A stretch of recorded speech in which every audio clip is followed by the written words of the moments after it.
El viento soplaba, frío sobre el páramo desolado. La tierra, agrietada y sedienta, se extendía bajo un cielo plomizo que prometía una lluvia que nunca llegaba. En el centro de aquella inmensidad gris, junto a una casucha de adobe que más parecía una ruina que un hogar, estaba el excharro. Su nombre, Ignacio Santos, había sido sinónimo de elegancia y destreza en todos los jaripeos de la región. Ahora, a sus 55 años, era solo la sombra de lo que fue. La chaquira de su traje de charro, otrora brillante, estaba opaca y polvorienta, guardada en un baúl que también servía de mesa. Sus botines, gastados y llenos de barro seco. Lo habían perdido todo. No por mala suerte o por una sequía, sino por la traición más vil. Don Felipe, el hombre más rico y poderoso del estado, dueño de la hacienda La Fortuna, le había tendido una trampa. Le acusó de haber vendido un caballo de raza que no era suyo, presentando documentos falsos y testigos comprados. La gente del pueblo, que antes lo vitoreaba, ahora bajaba la mirada cuando él pasaba. La injusticia le había arrancado no solo su patrimonio, su pequeño rancho El Porvenir, sino también su dignidad. Esa mañana, la humillación había sido completa. Había ido a la cantina El Rey de Oroz, el único lugar donde aún le fiaban un mezcal, y don Felipe, rodeado de sus matones, se había burlado de él frente a todos. «Mira, el gran Ignacio Santos. El charro que ahora mendiga. ¿Dónde están tus caballos, maestro? ¿En tus sueños?» Las risotadas resonaron en sus oídos como latigazos. Ignacio, con el rostro convertido en una máscara de piedra, no respondió. Solo apuró su vaso y salió, sintiendo el peso de cada mirada sobre su espalda. Caminó sin rumbo, dejando atrás las últimas casas del pueblo de San Miguel del Monte. El dolor era un nudo de serpientes en su estómago. La rabia, un veneno que le nublaba la vista. Llegó hasta el borde de lo que fue su tierra, ahora marcada con una cerca nueva y un letrato que decía, propiedad de Hacienda La Fortuna. Se desplomó de rodillas, vencido. Las lágrimas, que se había negado a soltar frente a sus verdugos, surcaron su rostro curtido por el sol. Todo se acabó, susurró para sí, con una voz ronca que el viento se llevó. En ese momento de absoluta desesperación, un relincho agudo y claro cortó la neblina de la tarde. No era el sonido de cualquier caballo. Era una nota de pura tristeza, un lamento que parecía surgir de la misma tierra. Ignacio alzó la cabeza. Entre los jarales y la bruma, una figura se movía. Era un caballo, pero no como los que don Felipe criaba, gordos y lustrosos. Este era un ejemplar magnífico, un alazán tostado con el lomo cruzado por una línea negra, como un relámpago congelado. Sus patas eran finas y fuertes, su cuello arqueado con una fiereza ancestral. Pero eran sus ojos lo que heló la sangre de Ignacio. Eran ojos inteligentes, antiguos, que parecían contener toda la sabiduría y el dolor del mundo. El animal se acercó lentamente, sin miedo, y se detuvo a unos pasos de él. Olfateó el aire, y luego, con un movimiento sereno, bajó la cabeza y rozó su suave hocico con la mano callosa y sucia del excharro. No llevaba montura, ni riendas. Era un espíritu libre. Y en ese contacto, Ignacio sintió algo que creía perdido, un destello de esperanza. El caballo relinchó de nuevo, más suave esta vez, y dio media vuelta, mirando hacia el poniente, hacia las montañas lejanas donde el sol agonizante teñía el cielo de púrpura y naranja. Era una invitación. Un llamado. Ignacio, sin entender por qué, se puso de pie. El animal comenzó a caminar, despacio, volviendo la cabeza de vez en cuando para asegurarse de que el hombre lo seguía. ¿A dónde lo llevaba? ¿Era una visión, un último delirio antes de la locura? Ignacio no lo sabía, pero ya no tenía nada que perder. Con un último vistazo a las ruinas de su vida, el excharro empezó a caminar, siguiendo al misterioso caballo que había aparecido en su hora más oscura, adentrándose en la neblina que ahora se teñía con los últimos fulgores del atardecer. El camino era incierto, pero por primera vez en mucho tiempo, no caminaba solo. Algo grande, algo que olía a tierra mojada y a destino, comenzaba. La neblina se había disipado con la llegada de la luna, un cuchillo plateado en el cielo negro. El caballo alazán, al que Ignacio había empezado a llamar Rayo en su mente por la marca en su lomo, Lo guió por senderos que solo los coyotes y los recuerdos antiguos conocían. No fue un viaje largo en distancia, pero sí en tiempo, porque cada paso alejaba a Ignacio del hombre roto que era y lo acercaba a una versión más silvestre de sí mismo. Al amanecer, llegaron a un pequeño caserío olvidado, un lugar de no más de 20 casas llamado Santa Rosa de la Loma. Rayo se detuvo frente a una puerta de madera carcomida, la de la oficina postal, una habitación diminuta en la casa de la anciana doña Carmen. Ignacio, confundido, empujó la puerta. El aroma a incienso y hierbas secas lo recibió. Doña Carmen, una mujer tan arrugada y sabia como la tierra misma, lo miró con sus ojos de obsidiana. Te estaba esperando, Ignacio Santos, dijo, su voz un susurro de hojas secas. Sin mediar más palabras, extendió hacia él un sobre amarillento, sellado con cera. Llegó hace semanas, de un abogado en la capital. Es para ti. Ignacio, con manos temblorosas, rompió el sello. La carta era escueta, fría. Informaba que su tío abuelo, un hombre del que apenas recordaba, llamado Eliseo Santos, había fallecido. Y le heredaba, a él y a nadie más, una propiedad, el rancho El Refugio, ubicado en un valle remoto cerca de la Sierra del Águila. La descripción era desoladora. Una casa de adobe en ruinas, un corral semiderrumbado y 5 hectáreas de monte bajo. Nada de valor. Una herencia de pobre para un pobre. Pero una frase al final, escrita a mano con una letra temblorosa, le erizó la piel. Cuida de lo que encontraras. La verdad duerme donde el águila mira a la luna. Ignacio miró a Dona Carmen. ¿Qué significa esto, doña? La anciana bajo la mirada, inquieta. Tu tío Eliseo era un hombre raro. Decían que había encontrado algo en ese rancho, algo que no debía. Murió solo, Ignacio. Muy solo. La gente de por ahí habla de maldiciones. De sombras que se mueven de noche. Y de un caballo fantasma que vaga por el valle. Ignacio sintió un escalofrío. Miró por la ventana hacia Rayo, que pasía tranquilamente, su pelaje brillando bajo el sol naciente. ¿Era él ese fantasma? Doña Carmen se inclinó hacia adelante. Ten cuidado, hijo. Esa tierra tiene hambre. Y don Felipe, sus hombres han estado preguntando por ese rancho. Dicen que les pertenece por deudas antiguas. El corazón de Ignacio dio un vuelco. La mano de don Felipe llegaba hasta los lugares más recónditos. La herencia no era un regalo, era una trampa más. O quizá, solo quizá, era una oportunidad. Agradeció a la anciana y salió. Rayo se acercó y olfateó la carta. Luego, alzó la cabeza y relinchó, una vez, con fuerza, mirando fijamente hacia el este, hacia donde debía estar la Sierra del Águila. Era claro. El caballo lo había guiado hasta aquí por una razón. El refugio no era solo un montón de ruinas. Había un secreto enterrado allí.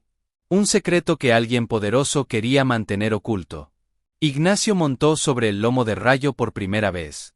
No usó silla ni brida, pero el animal se mantuvo firme, como si siempre hubiera estado destinado a cargarlo. Se sintió completo, un centauro renacido de sus cenizas. Partieron hacia el este, dejando atrás el pueblo silencioso. La carta ardía en su bolsillo. La verdad duerme donde el águila mira a la luna. ¿Qué verdad? ¿La de la injusticia que sufrió? ¿La de la muerte de su tío? Mientras cabalgaban, Ignacio notó que Rayo no seguía el camino principal. Se desviaba por veredas casi invisibles, evitando los caseríos, como si supiera que había ojos vigilantes. El excharro se preguntó si no estaría cabalgando directo hacia su tumba, guiado por un espíritu que lo arrastraba hacia el corazón de una oscuridad antigua. Pero ya no podía volver atrás. El rancho lo esperaba. Y con él, la primera pieza de un rompecabezas mortal. El viento traía un nuevo olor, el de la tierra húmeda de las montañas, pero también el leve y metálico aroma del peligro. El viaje a El Refugio duró 2 días. El paisaje se volvió más agreste, más verde y húmedo, un contraste brutal con el páramo polvoriento que Ignacio había dejado atrás. La Sierra del Águila se alzaba imponente, sus picos afilados rasgando las nubes. Finalmente, descendieron a un valle escondido, un lugar de una belleza casi virgen, donde el canto de los pájaros y el murmullo de un arroyo eran la única música. Y allí, en el centro de ese Edén, estaba el rancho. La descripción del abogado se había quedado corta. La casa era un cascarón de adobe con el techo de palma derrumbado en una esquina. El corral tenía las vigas podridas y carcomidas. Un silencio pesado, denso, reinaba sobre el lugar. No era la paz de la naturaleza, sino el silencio de un lugar que había sido abandonado a la fuerza. Rayo, sin embargo, parecía en casa. Se paseó por el patio, olfateando el suelo con intensidad, como buscando algo. Ignacio, con el corazón apretado, empujó la puerta desvencijada de la casa. El interior era una cápsula del tiempo. Polvo, telarañas y el olor a humedad y abandono. Muebles rotos, un fogón frío, un catastro de madera. No había señales de riqueza, ni de nada que valiera la pena. La decepción empezó a apoderarse de él. ¿Era esto por lo que había venido? ¿Por un montón de escombros? Se sentó en un viejo banco, derrotado una vez más. Fue entonces cuando Rayo, que había seguido entrando a la casa como si fuera suya, se acercó a la pared del fondo y comenzó a rascar el piso de tierra con su casco delantero, de una manera insistente, casi urgente. ¿Qué tienes, boy?, murmuró Ignacio, acercándose. El caballo relinchó, empujándolo suavemente con la cabeza hacia el lugar. Ignacio, intrigado, se arrodilló y empezó a escarbar con las manos. La tierra estaba suelta. Unos centímetros bajo la superficie, sus dedos tocaron algo duro y áspero, una lata de metal oxidada. Con el corazón latiendo desbocado, la sacó. Estaba sellada con cera. La rompió y dentro, protegido por una tela aceitada, encontró un cuaderno. La portada, de cuero gastado, tenía grabadas unas iniciales, E.S. Eliseo Santos. Era el diario de su tío. Ignacio se sentó contra la pared, con la tenue luz que entraba por la ventana sin cristal, y empezó a leer. Las primeras páginas hablaban de la vida solitaria, de la siembra de maíz, de la caza. Pero luego, la escritura se volvía más apretada, más ansiosa. Eliseo escribía sobre luces extrañas en la montaña por las noches, sobre hombres que cavaban como topos cerca del arroyo. Hablaba de un secreto que la tierra no quería soltar. Y entonces, Ignacio llegó a la entrada crucial, fechada justo un mes antes de la muerte de su tío. Hoy lo confirmé. Lo que siempre sospeché es cierto. No es una leyenda. La veta madre de la hacienda La Fortuna no se agotó hace 40 años.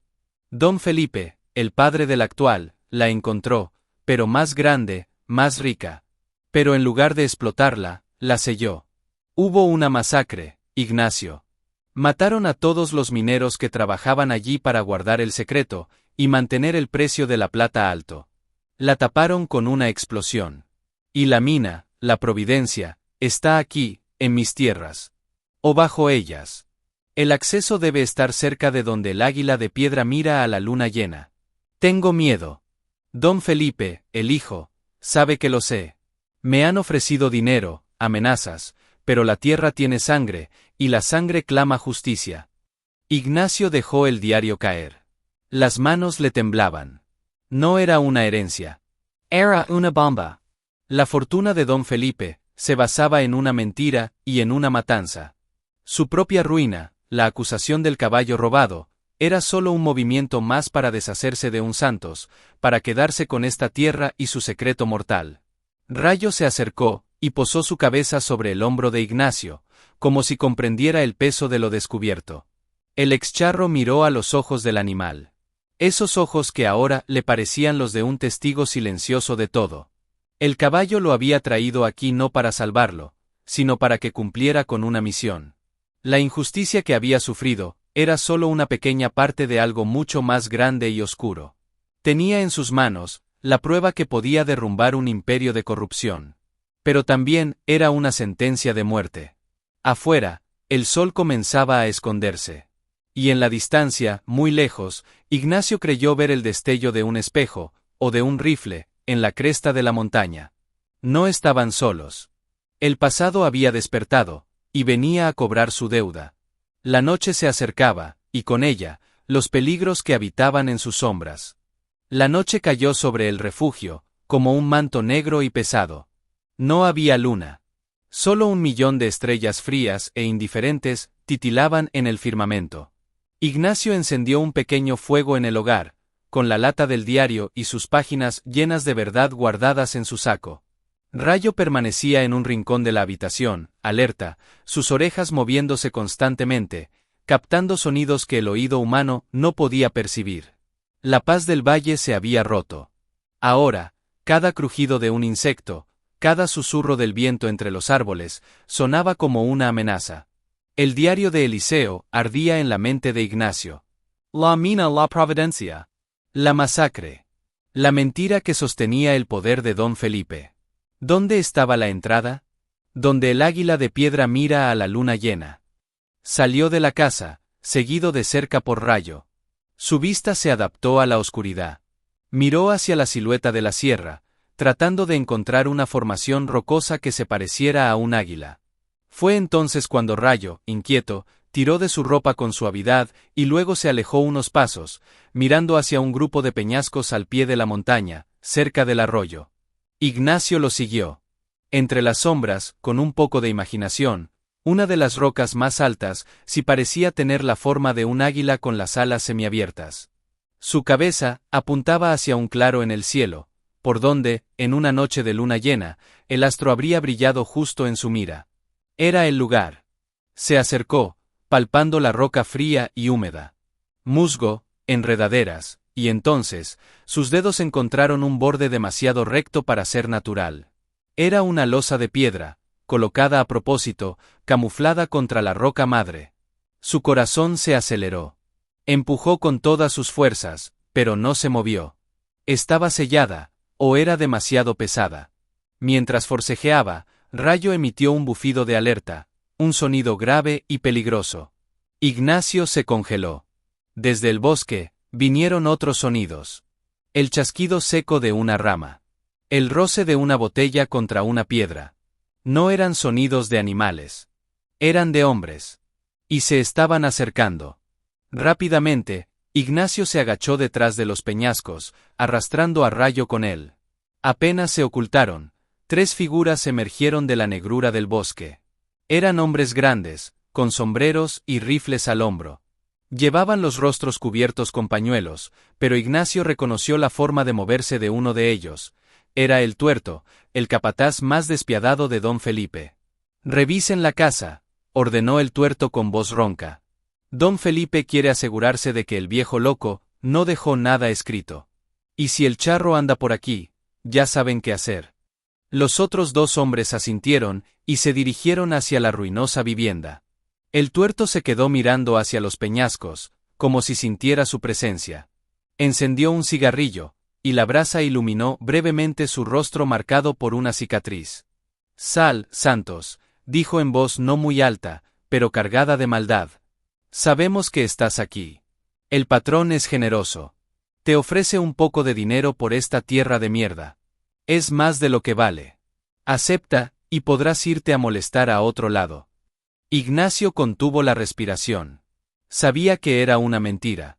Si se mostraba, lo matarían allí mismo. Rayo, a su lado, tensó todos sus músculos. El animal entendía el peligro. Los otros 2 hombres regresaron. «Nada en la casa, jefe. Solo huellas recientes y cenizas calientes». «El tuerto esquipió». «Entonces está cerca. Búsquenlo en el monte. No salgan de aquí sin él». Los hombres se dispersaron, encendiendo linternas cuyos haces de luz cortaban la oscuridad como cuchillos. Ignacio estaba acorralado. Detrás de él, la losa sellada de la mina. Delante, 3 asesinos. No tenía un arma. Solo su ingenio y su caballo. Una de las linternas se movió en su dirección, barriendo el área donde se escondían. La luz pasó a centímetros de su rostro. Cualquier movimiento los delataría. En ese momento de tensión insoportable, Rayo de repente se irguió sobre sus patas traseras y lanzó un relincho ensordecedor, un grito de guerra que retumbó en todo el valle. Luego, salió disparado de detrás de las rocas, no hacia los hombres, sino hacia el bosque en la dirección opuesta, haciendo un ruido tremendo al galopar. «¡Por allá!», gritó uno de los hombres. El caballo, debe de estar con él. Los tres matones, engañados por la estratagema del animal, corrieron hacia donde había desaparecido Rayo, sus linternas bailando entre los árboles. Ignacio se quedó solo, con el corazón en la garganta, comprendiendo que el caballo se había sacrificado para salvarlo. La lealtad de Rayo no era solo instinto, era una elección consciente. Ahora, él tenía una oportunidad. Pero era una oportunidad comprada con la posible vida de su único amigo. La noche de repente, se sintió más fría y más solitaria que nunca. El sonido de los pasos y las voces de los hombres se fue desvaneciendo en la distancia, persiguiendo el eco del galope de Rayo. Ignacio, con un nudo de angustia y gratitud en el pecho, sabía que cada segundo era precioso. No podía dejar que el sacrificio de Rayo fuera en vano. Se volvió hacia la losa de piedra. Ahora, con más calma, la examinó mejor. No estaba sellada con cemento, sino encajada en un marco de roca. En un borde, semioculta por el musgo, encontró una palanca de metal, oxidada pero aún funcional. Con un esfuerzo sobrehumano, la empujó hacia abajo. Hubo un crujido sordo, un sonido de piedra rozando piedra que pareció desgarrar el silencio de la noche, y la losa se desplazó ligeramente, lo suficiente para que un hombre delgado pudiera colarse. Un hedor a tierra húmeda, a óxido y a algo más, a muerte antigua, brotó de la abertura. Era el aliento de la mina La Providencia. Ignacio encendió una pequeña lámpara de aceite que había encontrado en la casa, y se deslizó al interior. El túnel era bajo y angosto, descendiendo abruptamente. Las paredes estaban reforzadas con vigas de madera podrida que gemían bajo el peso de la montaña. Era un lugar claustrofóbico, una tumba potencial. Avanzó con cuidado, sintiendo el latir de su propio corazón en sus oídos. Después de unos 50 metros, el túnel se abrió a una cámara más amplia. Y allí, la vista le quitó el aliento. No era una mina agotada. En las paredes, vetas de plata pura brillaban débilmente a la luz de su lámpara, como un cielo estrellado en la roca. Picos, palas y carretillas oxidadas yacían abandonadas, como si los trabajadores hubieran huido de repente. Pero lo más escalofriante estaba en un rincón. Unos montones de huesos humanos, amontonados de cualquier manera. Cráneos con agujeros de bala, fémures rotos. La masacre de la que hablaba el diario era real. Donde el águila miraba a la luna, no había un tesoro de plata, sino un monumento a la avaricia y la crueldad humanas. Ignacio sintió una náusea terrible. Esta era la verdad que su tío había muerto por conocer. Esta era la fuente de la riqueza y el poder de don Felipe. Mientras recogía un cráneo, como prueba irrefutable, un sonido le llegó desde la entrada del túnel. No era el regreso de los hombres. Era un relinco. Débil, quejumbroso, lleno de dolor. Rayo. Ignacio salió corriendo de la cámara, escalando el túnel a toda prisa. Al salir al aire libre, la escena que encontró le partió el alma. Rayo estaba allí, cojeando terriblemente, con un profundo corte en su anca que sangraba copiosamente. Su pelaje, antes brillante, estaba embarrado y sudoroso. Había logrado despistar a los hombres y regresar, pero a un costo terrible.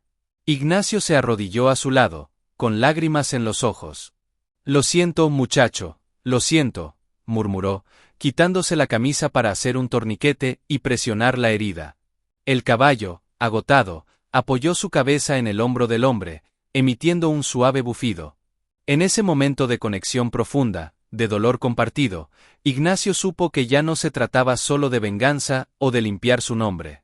Se trataba de justicia. Por su tío, por los mineros asesinados, y por esta noble criatura que había dado su sangre por él. Pero no podrían quedarse allí. Los hombres de don Felipe regresarían.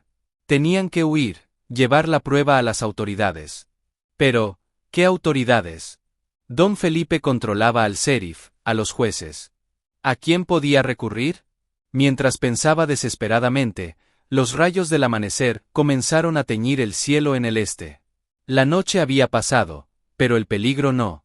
De hecho, con la luz, serían aún más vulnerables. Tenían que moverse. Con un último vistazo a la entrada de la mina, Ignacio ayudó a Rayo a ponerse de pie. El camino que tenían por delante era cuesta arriba, literal y figurativamente. Y no estaban solos en la montaña. Desde lo alto, una figura los observaba con unos prismáticos. El tuerto no había mordido el anzuelo por completo. Había dejado a un hombre vigilando. Y ahora, la presa herida estaba a la vista. El primer disparo sonó como un trueno, rompiendo la paz del amanecer. La bala silbó a pocos centímetros de la cabeza de Ignacio, y se incrustó en la losa de la mina con un chasquido seco. «¡Ahí están!», gritó una voz desde la cresta. Era el vigía que el tuerto había dejado. Ignacio, sin pensarlo, montó de un salto sobre el lomo de Rayo. El caballo, a pesar del dolor y la pérdida de sangre, respondió con un valor sobrehumano y se lanzó al galope, cojeando pero decidido, hacia la espesura del bosque que cubría la ladera de la montaña. La persecución había comenzado. Más disparos resonaron a sus espaldas. Ignacio se agachó sobre el cuello de Rayo, sintiendo el calor de la sangre del animal empapando sus pantalones. No podían seguir así por mucho tiempo. Rayo se debilitaba con cada paso. Se adentraron en el bosque, esquivando árboles y saltando troncos caídos.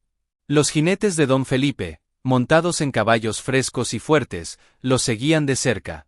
Ignacio podía oír sus maldiciones y los relinchos de sus monturas. Era una cacería. Él y Rayo eran los venados. La única ventaja era que Ignacio conocía este tipo de terreno, y Rayo, con su instinto prodigioso, encontraba los pasos más difíciles para sus perseguidores. Bajaron por un barranco escarpado, donde el sonido del agua que corría les indicaba un río. Si podían cruzarlo, quizá podrían romper el rastro. Llegaron a la orilla, un torrente rápido y frío, alimentado por el deshielo de la sierra. Rayo vaciló un instante, pero un nuevo disparo que levantó agua a su lado lo decidió. Se metió valientemente en la corriente. El agua le llegaba al pecho, y la fuerza de la corriente casi los derriba. Ignacio se aferró con todas sus fuerzas. A medio camino, Rayo tropezó con una piedra resbaladiza y casi cae. Ignacio sintió el corazón en la boca. Pero el caballo se recompuso, con un esfuerzo titánico, y llegó a la otra orilla, jadeante y tembloroso. Del otro lado, los hombres de don Felipe llegaron al río. Maldijeron, pero no se atrevieron a cruzarlo inmediatamente, dando a Ignacio y Rayo unos minutos preciosos. Ignacio desmontó y examinó la herida. El sangrado había disminuido, pero Rayo estaba exhausto. No podían seguir galopando. Tenían que esconderse. Guió al caballo hacia una zona de peñascos y densa vegetación, un lugar donde el follaje formaba una cueva natural. Se ocultaron allí, escuchando cómo sus perseguidores finalmente cruzaban el río y comenzaban a buscar su rastro en la orilla opuesta. El silencio era tenso. Ignacio acariciaba el cuello de Rayo, susurrándole palabras de aliento. «Tranquilo, boy, tranquilo. Eres el caballo más valiente que he conocido».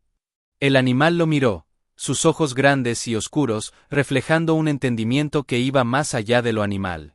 En ese escondite, rodeado de peligro, Ignacio tuvo tiempo de pensar. No podía ir a las autoridades locales. Tenía que llegar a la capital del estado.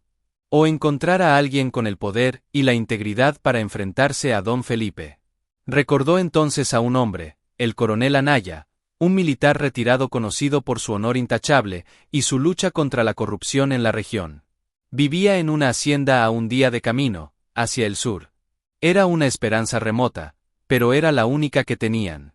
Cuando el sonido de los jinetes se alejó, Ignacio decidió que no podían esperar más. Tenían que moverse, pero con sigilo. Ya no galoparían. Caminarían por los senderos más ocultos, de noche, evitando todo contacto humano. Era un plan desesperado, pero era un plan.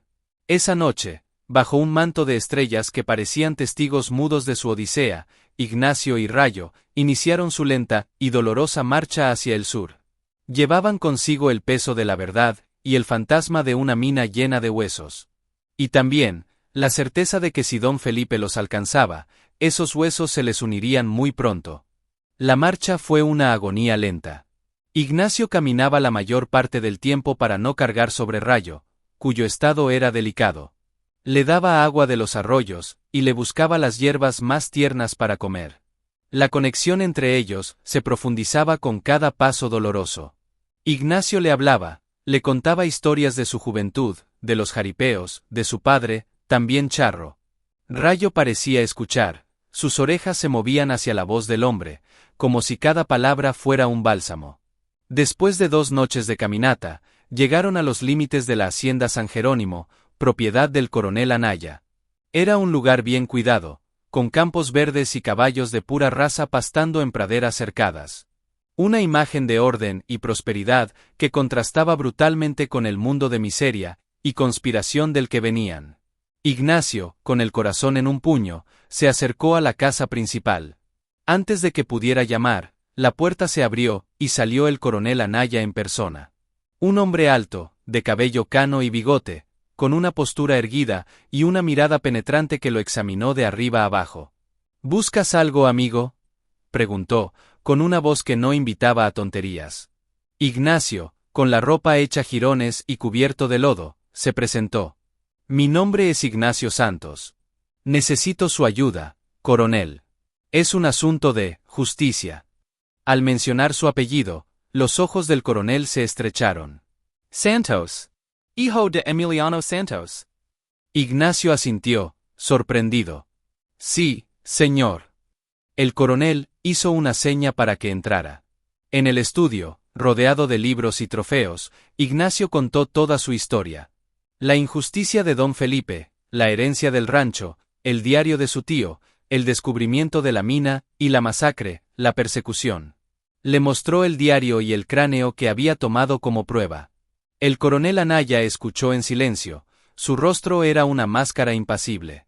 Cuando Ignacio terminó, el anciano militar se levantó y se acercó a la ventana, mirando hacia los establos donde Rayo estaba siendo atendido por sus mozos. Tu padre, Emiliano, fue mi amigo, dijo finalmente, con voz grave. Él también sospechaba de don Felipe. Investigaba la desaparición de aquellos mineros. Un día, lo encontraron muerto en un barranco. Dijeron que su caballo se había espantado. Ignacio sintió que el suelo se abría bajo sus pies. Siempre había creído que la muerte de su padre fue un accidente. Otra pieza del rompecabezas encajaba con un golpe sordo y doloroso. Don Felipe no solo lo había arruinado a él, había asesinado a su padre. Felipe no solo es un ladrón y un asesino, continuó el coronel. Es un cáncer. Tiene comprado a medio gobierno. Pero hay una persona a la que no ha podido comprar, el gobernador. Es un hombre nuevo, joven, y quiere limpiar el estado. He estado reuniendo pruebas contra Felipe, pero me faltaba la pieza clave. El lugar. La mina fantasma. Se volvió hacia Ignacio, y por primera vez, su rostro mostró una chispa de emoción. Tú me has traído eso, muchacho. Tu valor, y el de ese caballo. En ese momento, un mozo entró corriendo, pálido. Patrón, hombres armados. Muchos. Han rodeado la hacienda. Son los hombres de don Felipe. El tuerto y sus matones los habían encontrado. El coronel Anaya no se inmutó. Sacó un rifle de su armería. Esto se acaba hoy, Ignacio. Tú y yo vamos a dar la batalla. Pero necesitamos que alguien lleve las pruebas al gobernador. Tiene que ser alguien en quien confíes ciegamente. Ignacio miró hacia el establo. Solo había una respuesta. Solo un ser podía cruzar esos campos y evadir a los hombres de don Felipe. Era una misión suicida para un caballo herido, pero era su única esperanza. El pasado y el presente se unían en una sola batalla. La justicia por su padre y por él mismo dependía de la velocidad y el corazón de un animal que ya lo había dado todo. El aire en la hacienda San Jerónimo se espesó con el olor a pólvora y tensión. Los hombres de don Felipe, una docena de forajidos bien armados, se habían atrincherado detrás de los corrales y los árboles, manteniendo la casa principal bajo asedio. Los disparos sonaban esporádicamente, rompiendo ventanas y clavándose en las gruesas paredes de adobe. El coronel Anaya y sus 2 caporales, junto a Ignacio, respondían al fuego, pero estaban en clara desventaja numérica. «Ríndanse, Anaya», gritó la voz del tuerto desde fuera. «Solo queremos al charro». Entrégalo y nos iremos. Ignacio sabía que era mentira. Si se rendían, los matarían a todos para eliminar testigos. El coronel, con el rostro serio, puso la mano en el hombro de Ignacio. Es ahora o nunca, hijo. Tienes que irte. Por el túnel secreto que lleva a los establos. Ignacio negó con la cabeza. No los dejaré solos. No se trata de nosotros, dijo el coronel con firmeza. Se trata de la justicia. Toma esto. Le entregó una carta sellada que había escrito rápidamente, dirigida al gobernador, junto con el diario de Eliseo. Tu caballo es la única esperanza. Es rápido, es inteligente. Él puede llegar donde nosotros no. Ignacio miró hacia el establo. Rayo estaba dentro, su herida vendada. ¿Cómo podía pedirle más? ¿Cómo enviarlo, herido y agotado, a una carrera contra la muerte, solo, a través de un territorio controlado por el enemigo? Con el corazón hecho pedazos, Ignacio corrió agachado hacia los establos. Rayo lo vio llegar y se irguió, como si supiera que el momento crucial había llegado. Ignacio abrazó el cuello del animal, enterrando su rostro en su crin. Tienes que hacerlo, Rayo, le susurró, con la voz quebrada por la emoción. Tienes que llevar esto al gobernador. A la capital. Es nuestra única oportunidad. ¿Entiendes? Le ató la bolsa con las pruebas al arnés, asegurándola firmemente. Rayo lo miró, y en sus ojos no había miedo, solo una determinación absoluta. Salió del establo. El camino hacia la parte trasera de la hacienda estaba despejado, llevaba a un cañón secreto que el coronel conocía. Ignacio le señaló la dirección. Ve, Rayo, corre como el viento. Dio una palmada suave en la grupa del animal. Rayo lanzó un relincho que sonó a desafío, un grito que cortó el sonido de los disparos, y luego partió. No cojeaba. Galopaba con una fuerza y una gracia renacidas, como si el espíritu de todos los charros y todos los caballos libres lo empujara. Era un espectáculo de pura belleza y coraje. Ignacio lo vio desaparecer en el cañón, con un nudo en la garganta. Había enviado a su mejor amigo a una misión casi imposible. Ahora, solo quedaba esperar. Y luchar. Volvió a la casa, tomó un rifle y se unió al coronel. La batalla se intensificó. Los hombres de don Felipe, al darse cuenta de que alguien había escapado, redoblaron su ataque, intentando tomar la casa por asalto. Ignacio, con una calma fría que nacía de la desesperación, disparaba con precisión de charro, cada bala cargada con el rencor por su padre, por su tío, por su propia vida arruinada. Era el ex-charro, ya no el hombre derrotado, sino el guerrero que defendía su verdad. Mientras tanto, Rayo volaba sobre la tierra. Su galope era un tambor de guerra, que resonaba en el silencio de la llanura. Evitaba los caminos, saltaba cercas, nadaba arroyos. Su instinto lo guiaba hacia el sur, hacia la capital. La herida en su anca ardía, pero no disminuía su velocidad. Llevaba en su lomo no solo unas pruebas, sino el alma de un hombre y el destino de una tierra entera. Era más que un caballo, era un mensajero, un héroe. En la hacienda, las balas silbaban. Ignacio sintió un impacto caliente en su brazo. Estaba herido. El coronel también sangraba de un hombro. La situación era crítica. Se estaban quedando sin municiones. El tuerto y sus hombres se acercaban, seguros de su victoria. Ignacio, apoyado contra la pared, cerró los ojos. Solo podía pensar en Rayo. ¿Habría llegado?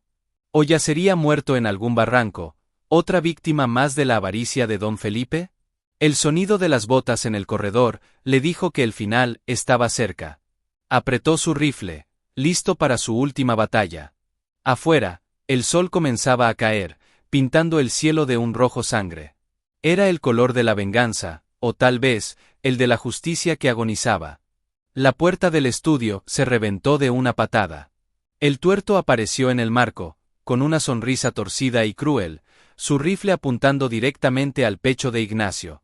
A sus espaldas, sus hombres desarmaban al herido coronel Anaya y a sus caporales. Se acabó, charro, escupió el tuerto. Tu caballo no te salvará esta vez. Don Felipe manda recuerdos. Ignacio, con el brazo sangrando y la espalda contra la pared, lo miró con desprecio.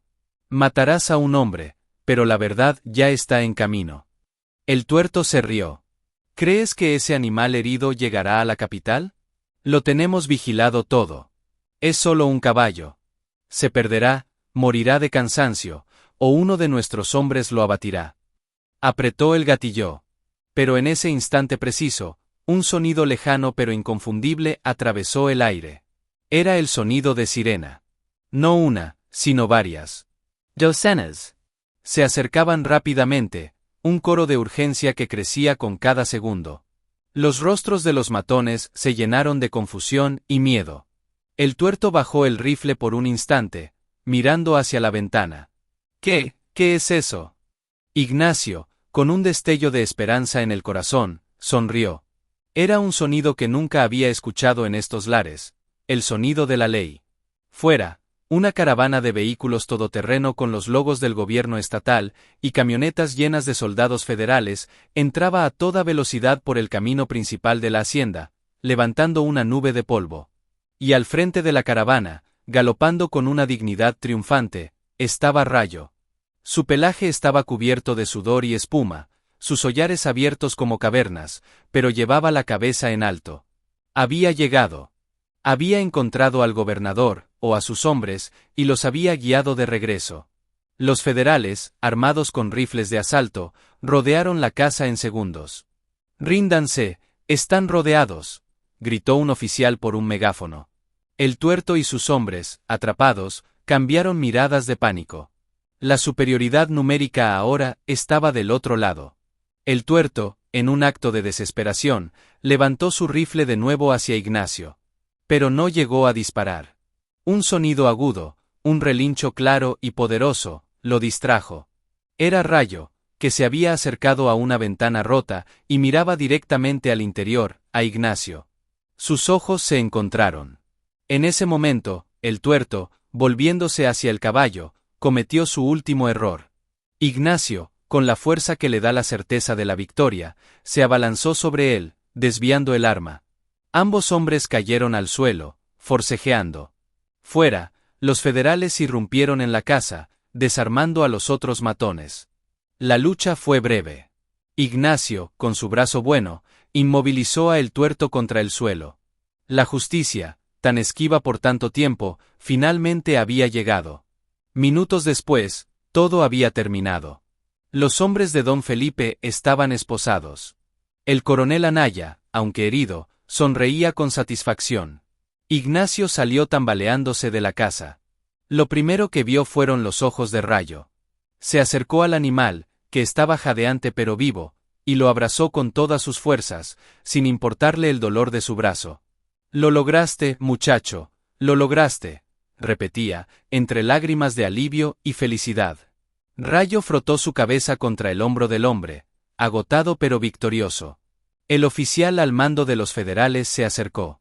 «Ignacio Santos, el gobernador ha recibido las pruebas.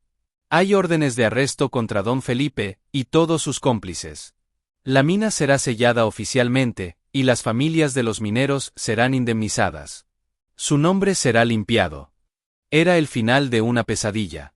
El excharro no solo había recuperado su honor, sino que había hecho justicia por su padre, por su tío y por decenas de fantasmas sin nombre. Y lo había logrado porque un caballo, un espíritu libre de la sierra, había creído en él cuando nadie más lo hacía. Mientras el sol se ponía en un cielo ahora despejado, Ignacio acariciaba el cuello de Rayo. La batalla había terminado. Pero la leyenda apenas comenzaba. Un año había pasado desde aquel día final. El Valle de El Refugio ya no era un lugar de ruinas y fantasmas. La casa de adobe había sido reconstruida, con un techo nuevo y paredes encaladas que brillaban bajo el sol.